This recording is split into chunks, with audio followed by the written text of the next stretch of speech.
Hello there, Internet. Mogwai here, and I got another MTG video for you guys today. And today we are going to go face, as face is the place. And honestly, we don't show enough aggro in the fake Brazilian Cardboy channel, so we're gonna go ahead and smork a little bit, or a little bit more, as we have featured some aggro-oriented strategies recently. Most recently, the Golgari Adventure deck that I showcased a couple of days ago from Chris Kvartek. And this one is a Rakdos Knights build around Embercleave. Now, I've never played Embercleave on my YouTube or on my stream. I actually have not played with this card before. I've played a lot against it, but I never showcased it myself, which is, in a way, it's kind of fucked up because this is the defining force of aggro decks right now. If you would have told me 1 year ago, 1 year in the past, Miguel, that Embercleave, or a 6-mana equipment rather, would have been the face of standard aggro decks in Magic, I would have probably not believed you. Because even though I'm not the most experienced player out there, as I dwelled into competitive Magic with the birth of MTG Arena, I'm pretty sure in the past, equipments, there have been some equipments that have been downright busted. I haven't experienced that. I've never seen equipments be actually good in constructed. Like, they've been decent in limited, I guess, but never really a thing that I've considered for deck building. And to see this equipment just come out of nowhere and flow a little bit under the radar first, when Throne of Eldraine was released, like people were trying it out, but nobody was like freaking out over it. Like, it got popular as time passed. See this thing become so relevant is really fascinating, though. I guess we can understand why. It's technically an equipment, but there's a lot of things that it does that it doesn't behave like an equipment, right? Because it has flash and it costs, less to cast for each attacking creature you control, and the first time it comes onto the board, you are able to automatically equip it to something, right? So you're kind of like, it cuts a lot of corners, and it takes several shortcuts compared to other equipments out there, and I think that's one of the reasons why it's so good. But obviously the double strike and trample is insane, and especially if we pair it with this thing right here. It turns Ryan Regisaur into an absolute menace that can potentially be an 8/7 by turn 4 that is hitting you twice with trample. Which is probably gonna kill you if you've taken like any sort of like decent amount of damage prior. So the idea of this deck is pretty straightforward. We have an early game, curve comprised of knights with synergy. We have Knight of the Ebon Legion, Javier Dominguez, aka Fervent Champion, Stormfist Crusader for a bit of card draw, and Black Lance Paragon for creature trades. And also to match up even better against the likes of Simic Flash, as we can play this at the end of our opponent's turn and force them to tap out on their turn for counter spells instead of on ours. So pretty flexible 2-drop that really shines, though, when we're facing other aggro/creature-based decks, because we can turn Javier here into just, I don't know, a hero from an anime, because he just comes in, trades with the Ryan Regisaur, and giving a first striker Death Touch makes him into a monster slayer. And I guess it's pretty lore friendly in a way, but yeah, I love the combo. I love the synergy. I really like Black Lance Paragon as a card, and I love how it works with this 1-drop right here. So the early curve applies a lot of pressure. We're also playing Gutter Bones, which is not a knight, but it's a 1-mana 2/1 that can cut back if we keep dealing damage, and it's good enough to join the ranks with these two right here as we try to go under, overwhelm our opponent with speed and pressure, as we turn 3/7/6, and then we Embercleave for the win. We have 4 copies of Drillbit, which I'm actually a big fan of in the main deck in this build, as it is very easy for us to deal damage every turn, not only because of our high prevalence of 1-drops, but also because of Stormfist Crusader just dealing 1 damage at the beginning of the upkeep. So triggering this is rather easy, and getting a 1-mana Thought Erasure in a deck like this is pretty damn solid. When it comes to the sideboard, we have 2 Dresses, 2 Noxious Grasps, 3 Embereth Shieldbreaker to kill off the Witch's Ovens, amongst other things. Witch's Ovens and the cat in general are a big problem for us, so being able to deal with that is pretty important. We have triple Bone Crusher Giant, triple Spawn of Mayhem, and 2 copies of Massacre Girl for opposing, aggro mirrors or decks that swarm, etc. It's just a nice resource to have in the bench. And that is the deck list right there. Very fun to play, even though it's an aggro deck and its objective is pretty straightforward. Attack as fast as possible. It's actually pretty intricate the way you have to pilot this, especially like I love the fact that Cleave is the face of a lot of aggro decks right now because it's not a really easy card to play. Like you may think, well, yeah, you just flood the board, attack with everything, and then play Cleave. No, you have to know what to give it to.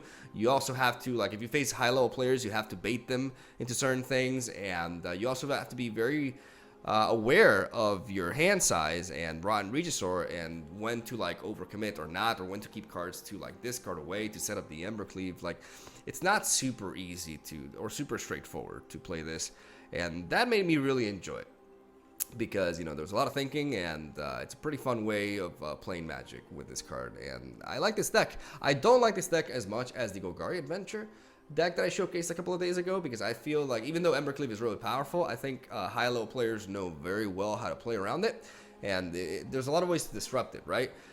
Even though it's very viable and very strong, and sometimes they can't do anything about it, it doesn't feel as consistent as Vivian, turn 4 Vivian from the Golgari Adventure deck, and I feel like that deck has an easier time not running out of steam, because this deck does rely quite heavily on the Crusader to not run out of gas, because Rotten Regisaur really takes a toll on your hand, obviously. So like I said, while I like this deck, I do think I would feel more confident playing the Golgari Adventures version. I think this deck really shines in best of 1. Which is where it's the most popular right now. But don't get me wrong, it's most definitely viable for best of 3.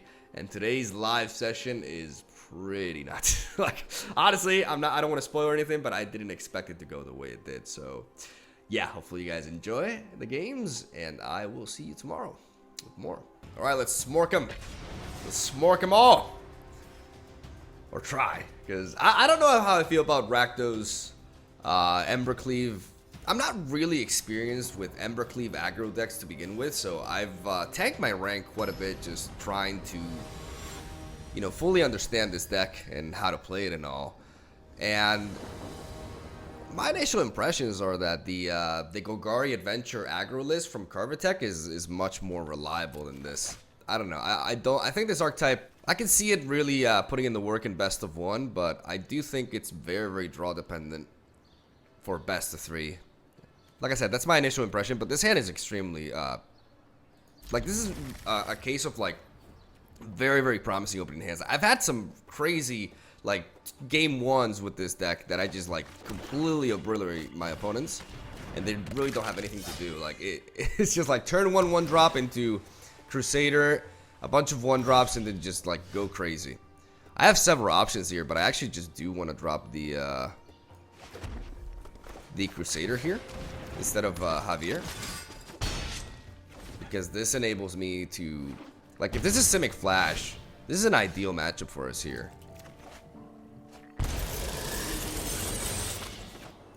as we are able to drill bit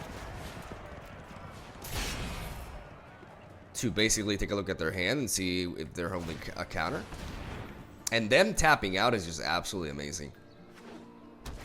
Okay, so it doesn't seem to be Simic Flash. It's actually potentially Timur Reclamation. So this drill bit could be, oh, no, it's, okay. Yeah, I mean, no. Let's just take that. And I think we just go double. Well, I think going 1 and 1 is fine, right? Yeah, because we're gonna be, this is a 1-mana 2/3.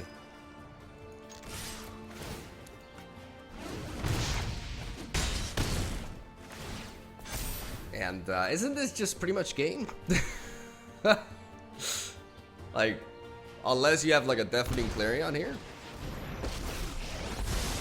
I mean, what are you gonna bounce? Stand by and watch. Let's try this. Okay, so I mean, you're still dead on board.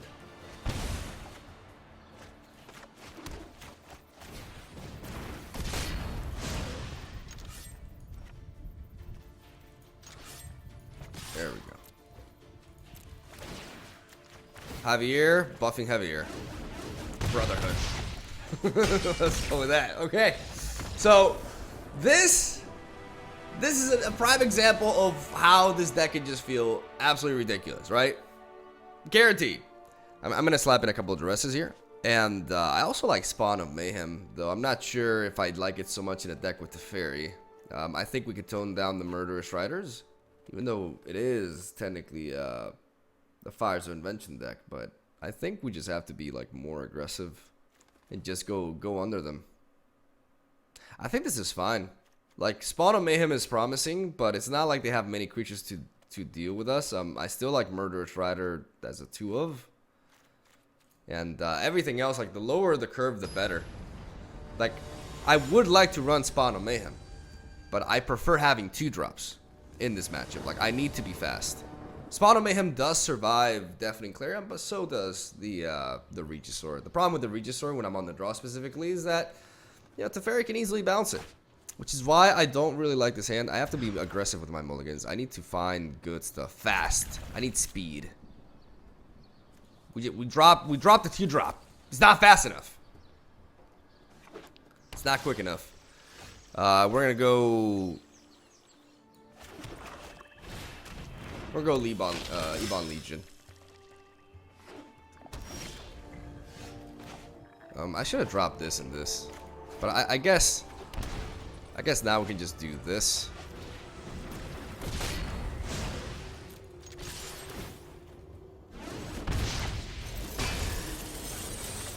And rope it. So before he'll be able to cast this, I guess this is more annoying. Maybe I should have gone Duress first. This is pretty strong though. I'm gonna drop the Knight. The Fairy is whatever.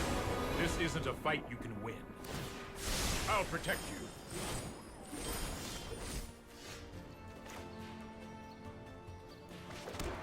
I'm gonna go Duress first. Beautiful.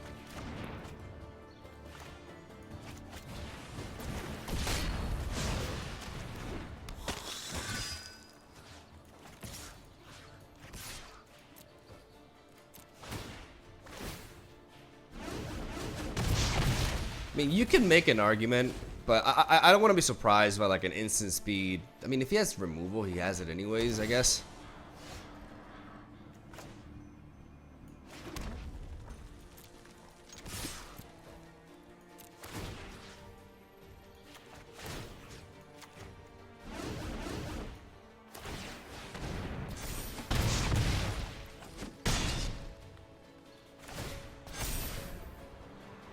Because if he wants to play Niv Mizzet Reborn here, he needs a mountain.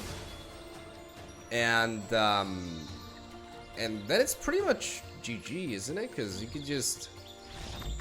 he just plays that and then I just smack him in the face. I mean, maybe... No, that was the right line of play there. So, yeah. Okay, now Magic the Gathering Arena is officially tripping. And...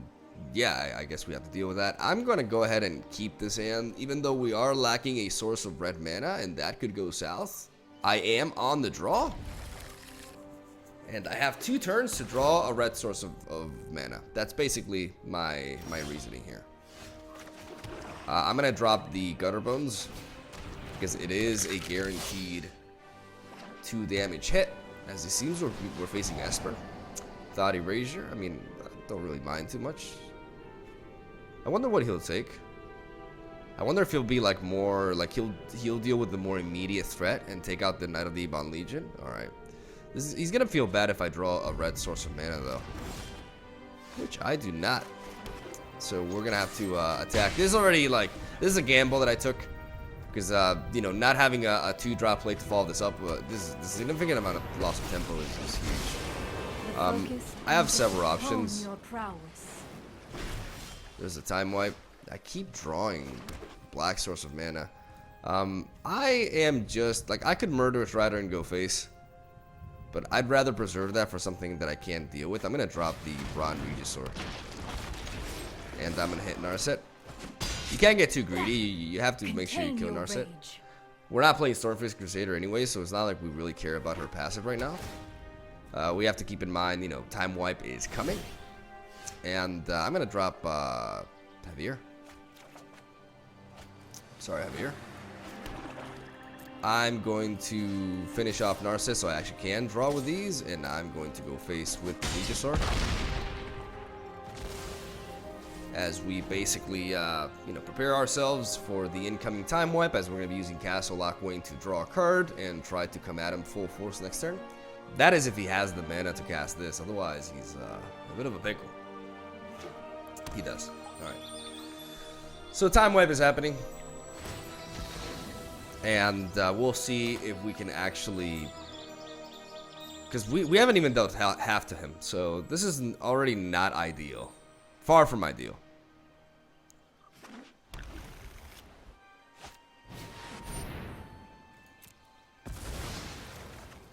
Wipe the time. We're going to draw. There's our red source of mana. There's our mountains. There we go. Part of me wants to play Crusader, but the other part of me just wants to do this.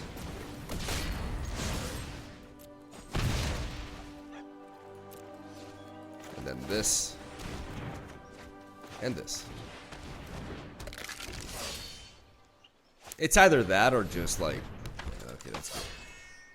Hero Precinct 1. So is this like... Is this the deck that I showcased?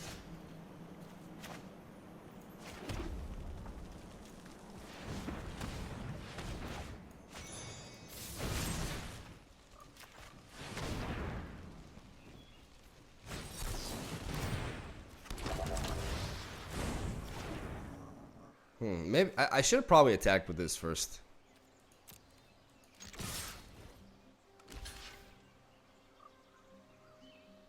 Yeah, have to bluff.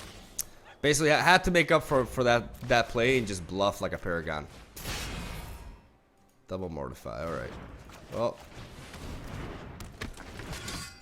not really great. Not gonna lie. Just when he's run out of steam, we have to deal with this Hero Precinct 1. But this is, it's not like it's not winnable. He's actually allowing me to draw from it. I guess because he wants to refuel too.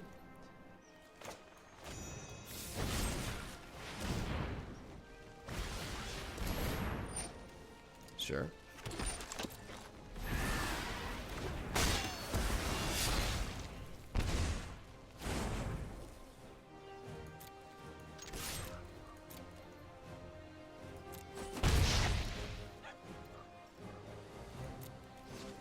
Do I draw with this, or do I just set up a... I think I just set up a board state. I just dropped the Murderous Rider.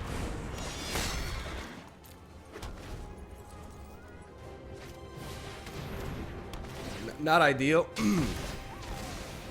But again, he is basically like running out of steam here. What's that last card? It's a land. Okay. Right now, we're still very much in this. Let's go ahead and attack with this first, without revealing. Nice. Get that free kill there. Because he doesn't want me to bring back the Gutter Bones. And now we're going to draw. Beautiful, beautiful, beautiful, beautiful. Beautiful. We keep coming. Oh, and we got him. A bit of a premature, though. A bit of a premature concede there, because you could always draw a removal spell and still be in it. Like, yeah, I'm drawing, but he's drawing too. I feel like he could have gone a little bit further. I'm going to get a couple of Duresses in there.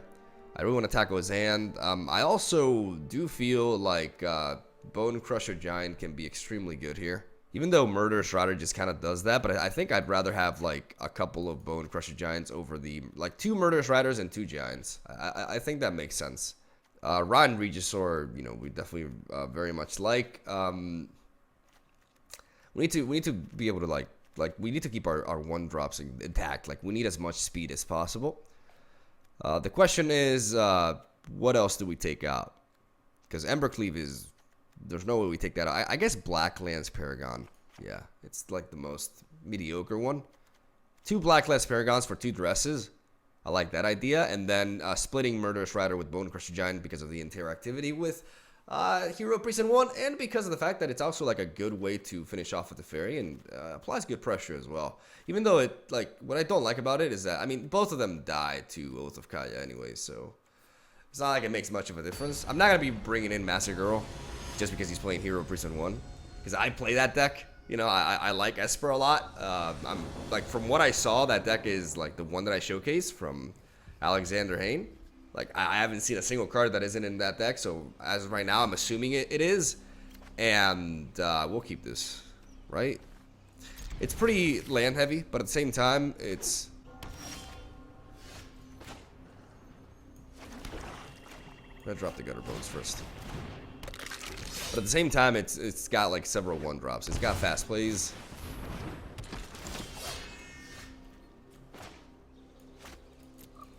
I'm gonna attack. No way he's blocking. Question is, do I play Duress and Fervent Champion or Stormfaith Crusader? Duress.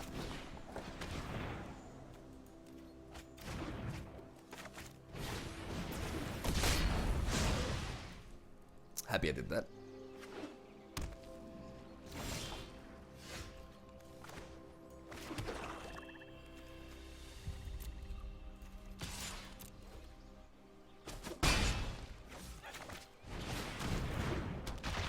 I'm dropping Regisaur. I'm just 1 red source of mana away, or Battlegrounds away from being able to Ember Cleave his ass. Because he's gonna play Elite Guard Mage now.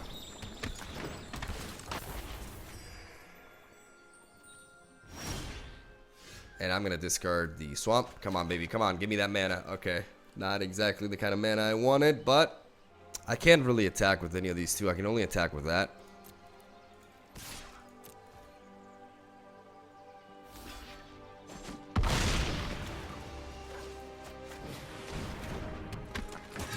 I have to keep this Knight of the Ebon Legion in my hand because this is not what's going to win me the game. This is what's going to potentially win me the game. So I need to keep this Ember Cleave here. And I need to hope for a red source of mana. Come on, baby. That works. That works. In fact, we get to drill bit first.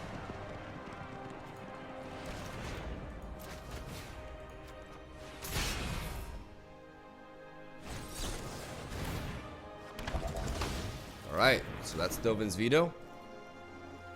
We're gonna attack with you. We're gonna attack with you. We're gonna attack with pretty much everything.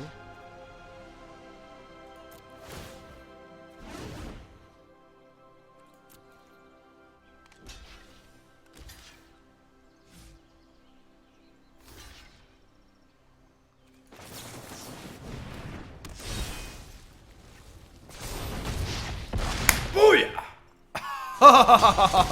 Got him! Got him! Alright, that feels pretty good when it goes through. Holy shit. Oh. That was a tight click game though. Like if I didn't take that, like I'm happy with my line of play because I realized this was the way I was gonna win the match. I'm gonna keep this hand. It's a 4-lander, which is, like I said, not ideal for a deck like this. But I see Simic, and I'm already happy I have the Knight of the Ebon Legion. This is one of the most powerful threats versus flash decks. Because you can get it on the field turn 1, and, you know, this thing can just grow and grow and grow and just go under the opponent's counter spells.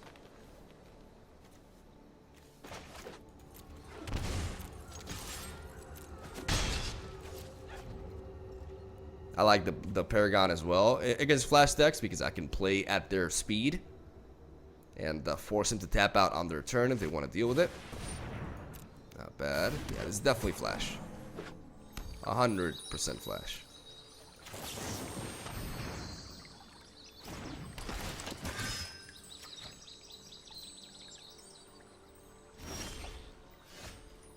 We're actually pretty close to being able to Ember Cleave. But I think we have to be more patient with that. Just drop a Castle Lockwind here. And let's attack.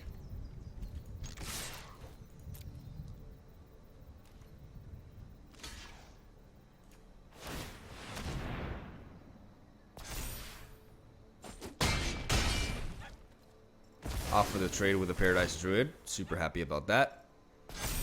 And definitely, even though it's nice to have Murderous Rider enabled, I'm not, like, they can't Nisa now, so the only thing they could do is like drop a Night Pack Ambusher, and I have the answer anyways.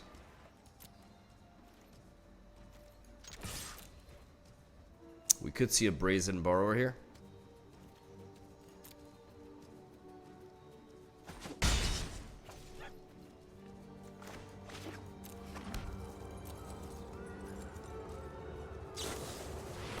If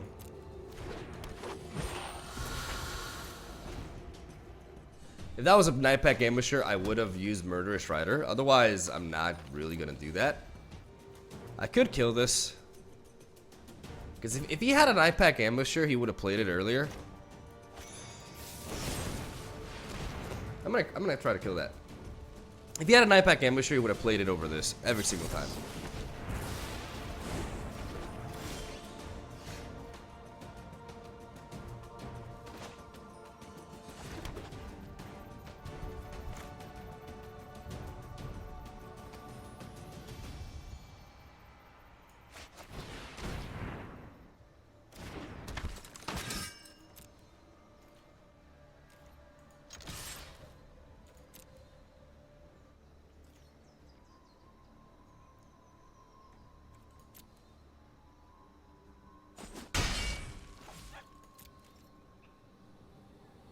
I think he has a Brazen Borrower. Aether Gust. Okay.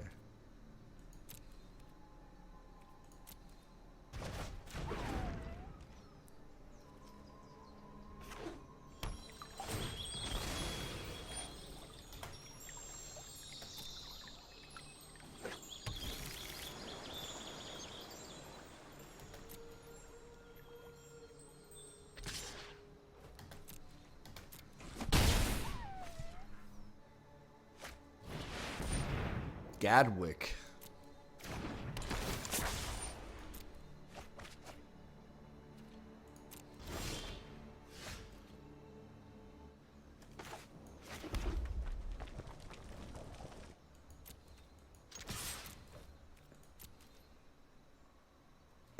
I can deal a shitload of damage to him here.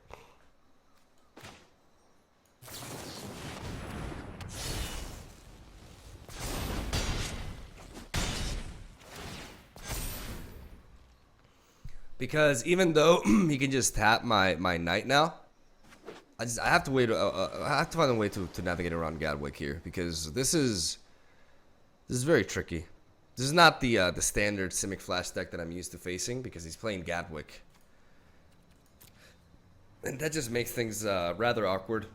He's close to dead, but I'm also running out of steam, and he has a resource that just negates my attacks. Like, this is a bigger deal than Nisa would be right now in this particular scenario. The thing is, he is limited to like blue spells to be able to tap my stuff, right? But I'm obviously worried about Brazen Borrowers. He's tapping out though. Power surges through these lands. Be wary of the ground you walk on.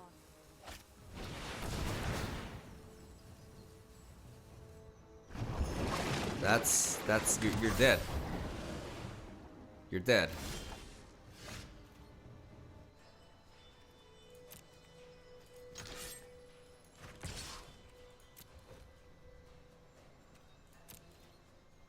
You're just dead. Like, I guess he had no instant plays, but he's super dead. Bro, this is an Ember Cleaved Knight of the Ebon Legion.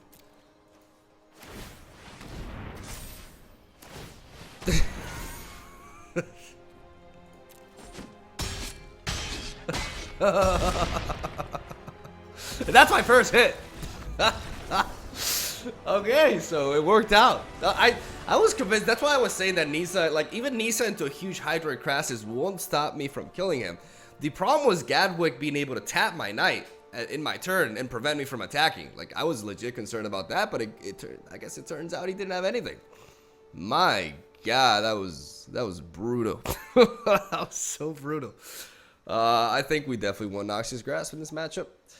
And, I mean, Spawn of Mayhem is also promising, but, I mean, Paragon is something that I really like, just because of the fact that I can play him at instant speed. I want all of my 1-drops, because I want to be as fast as possible. I don't know, there's a lot of stuff that I want. I guess I could start by taking out, maybe 1 or 2 Murderous Riders. I mean, Radiant Regisaur is also very important. I mean, Murderous Rider is also fine, but if I'm packing, like, more discards, I don't know, because I want to be able to deal with... What else do I take out? Because I've added a couple of duresses. What of like I'm basically going with the same amount of removal as before. Is that correct? Especially now that I'm on the draw. I don't know, because I feel like I have more odds of winning if I just like slap in an early Rotten Regisaur with like discard support. Stormfist Crusader kind of like helps out my opponent quite a bit as well, drawing into like counters and such. So maybe this is the best approach. Taking out a couple of Crusaders for duresses, keeping my low curve intact, and then going quite even. Like 4 sources of removal is like, because I really don't want to say no to Ember Cleave. Ember Cleave is the main win. The main way I win these games. Like I can't like drop that huge ass sword. I just can't. I can't justify it. Even in a flash matchup, I don't think I can justify it. I'll keep, because we have a turn 1 duress, turn 2 Crusader, drill bits, all that good stuff.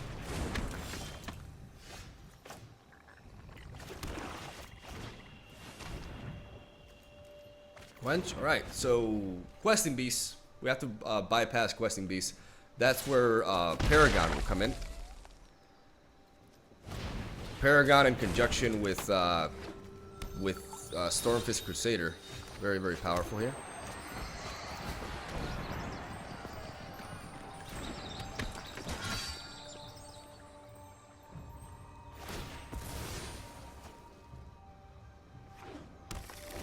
That's still one questing beast that we're doing with. The other one is going to be tricky.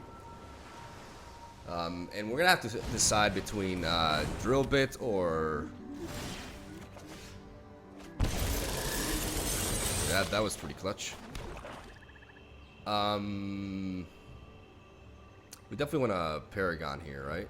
I mean, we can start off with a drill bit, though. I do like the idea of... But the problem is if I drop a Gutter Bones, it just trades into the 1/1. It doesn't really do anything else. So let's start off by going for drill bit. It's the play that makes the most sense. This is pretty relevant versus us because we haven't brought in the Spawn of Mayhem. This is a problem though, so we get rid of it. And I mean, in hindsight, I can just do this though. Like why not just play double Crusader and start drawing like crazy, even though we're fueling our opponent as well. PSD's attacking with me. I'm so fine. Like, you are not gonna race me. It's not happening. It just ain't happening. I mean, I should draw into a land if I draw like this. Okay, I barely do. Right. So what are the options here? I mean, I like the idea of just going for Anaxi's Grasp. Going for Anaxi's Grasp on this, and then dropping Javier and Knight of the Ebon Legion.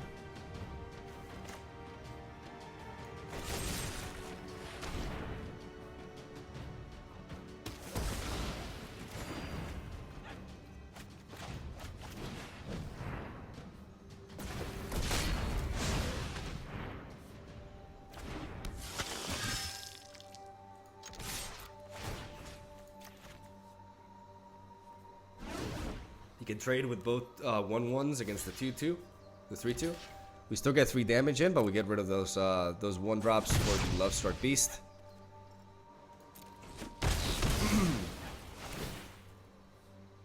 And we get just enough to pump up this Knight of the Ebon Legion, and we get to work here.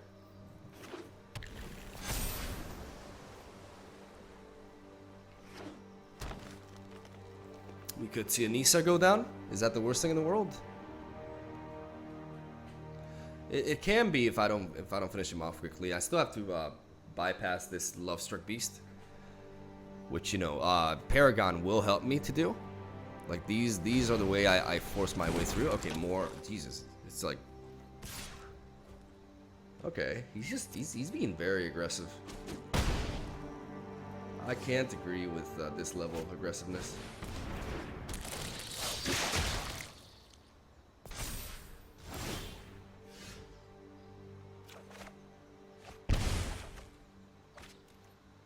I think I'd rather go double Paragon than Fervid Champion.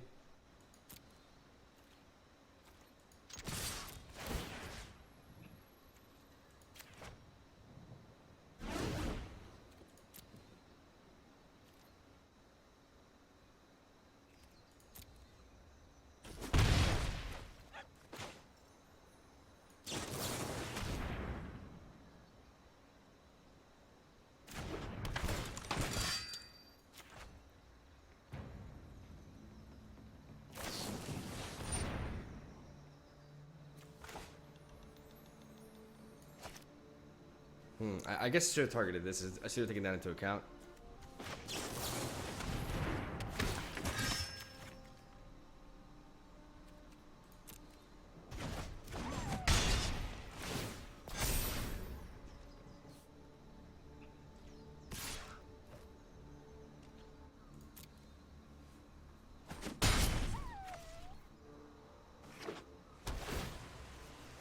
No, he's not blocking.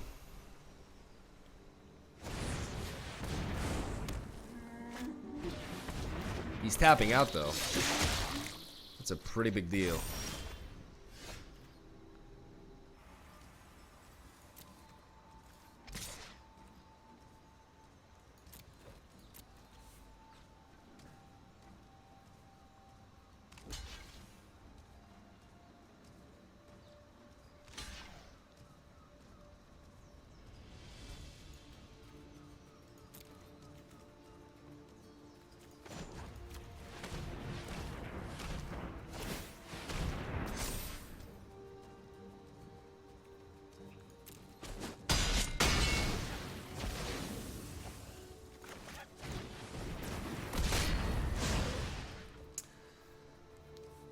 I think that trade is overall justified.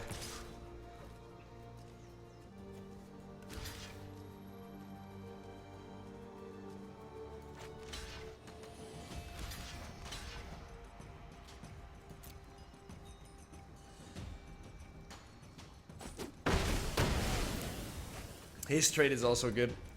We're running a bit out of gas here, but ooh.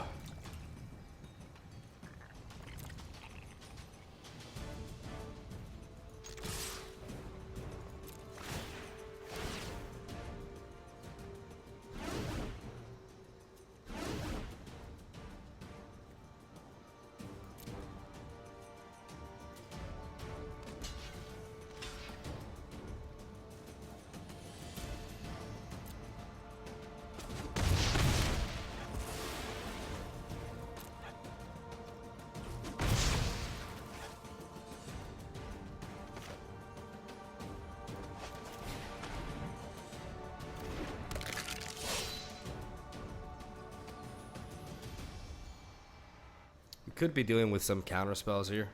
I'm gonna hold back.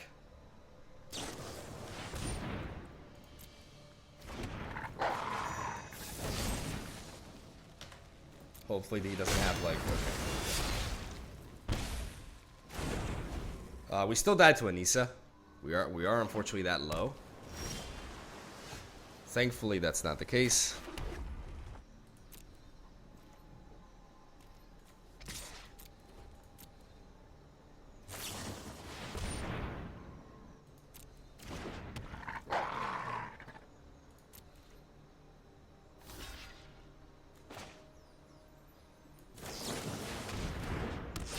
Ember Cleave for the rescue. Holy shit. Holy shit. We actually Ember Cleaved an ambusher.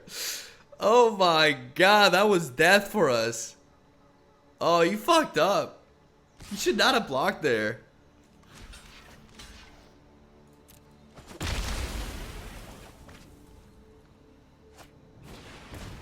Oh boy, look who's coming in.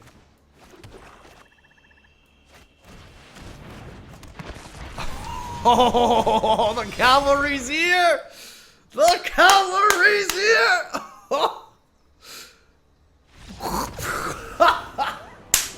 Oh my god, we went on a tear today. Holy shit.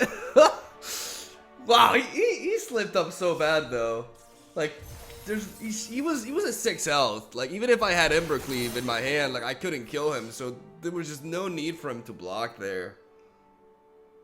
I mean, I guess he was worried about me having more removal and he wanted to prevent damage, but if I had removal, I would kill it at instant speed anyway. So, like, he actually threw away the game at that point. Even though I still had the setup with Regisaur into Ember Cleave anyways. So, I still very easily power through him, especially considering he was going to top deck a Paradise Druid. I don't think it ultimately mattered. That was good, man. Holy crap. That was insane. I'm actually open a pack, you know, because of victory. And we're probably just gonna get some gems because I have a lot of cards. Hashtag pay to win. Alright, thank you guys for watching. Hope you enjoyed the games. Have a swell day. Leave a like for Rakdos Knights and motherfucking Ember Cleave. And I'll see you guys tomorrow.